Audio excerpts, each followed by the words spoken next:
السلام علیکم ورحمت الله وبرکاته.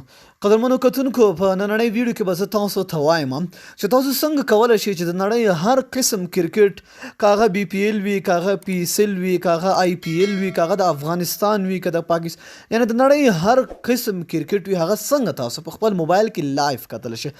دوستانو چې هر ځکه لوبه ډایرکټ لګېدلې وي یعنی لایف لګېدلې وي که هغه تیره شوي هم وي هم تاسو کتلی شئ که لایف لګېدلې وي هغه هم تاسو کتلی شئ. صرف دوستانو یو اپلیکیشن زه تاسو ته ښیم هغه اپلیکیشن خپل موبایل کې تاسو انسټال کړئ نو تاسو په اسانۍ سره د نړۍ هر قسم کرکټ هغه لایف بالکل فری خپل موبایل کې کتلی شئ.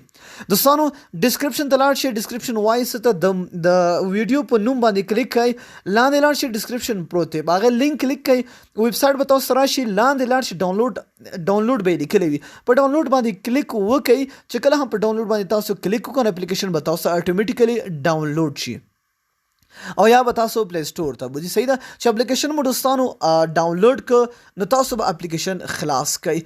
ګوره دوستانو تاسو ته وایي چې لایف کرکټ نو ګوره دلته هر قسم کرکټ ګوره د بنگلادیش او پاکستان او د انګلند او ساوث افریقا د تاسو لاړ شئ دا ټول ګوره انډیا او نیوزیلینډ افغانستان ساوث افریقا دا هغه میچونه دي چې کوم یو تیر شوي دي. دوستانو تاسو دلته ښکاري لایف سکور هم تاسو کتلی شئ، هایلایټس هم تاسو کتلی شئ، نیوز لایف چینلز سمپل په تاسو په دې لایف باندې کلیک کړئ چې کومه لوبه لایف لګېدلې وي نو هغه لایف کرکټ به تاسو ته راځي.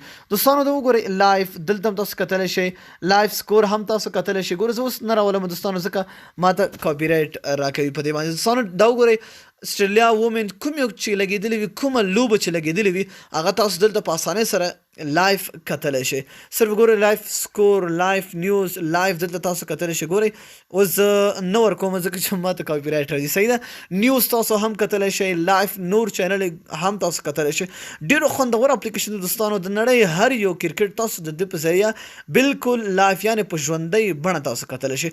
دوستانو خوندور اپلیکیشن دی، ډسکرپشن ته لاړ شئ، لینک پروت دی او اپلیکیشن خپل موبایل کې انسټال کړئ. نو دوستانو دا وه نننۍ ویډیو که خوښه شوې مو در سره لایک کړئ، د خپلو دوستانو سره حتما شیر کړئ. تر بیا بلې ویډیو د الله په امان په دعاګانو کې مې یاد ساتئ.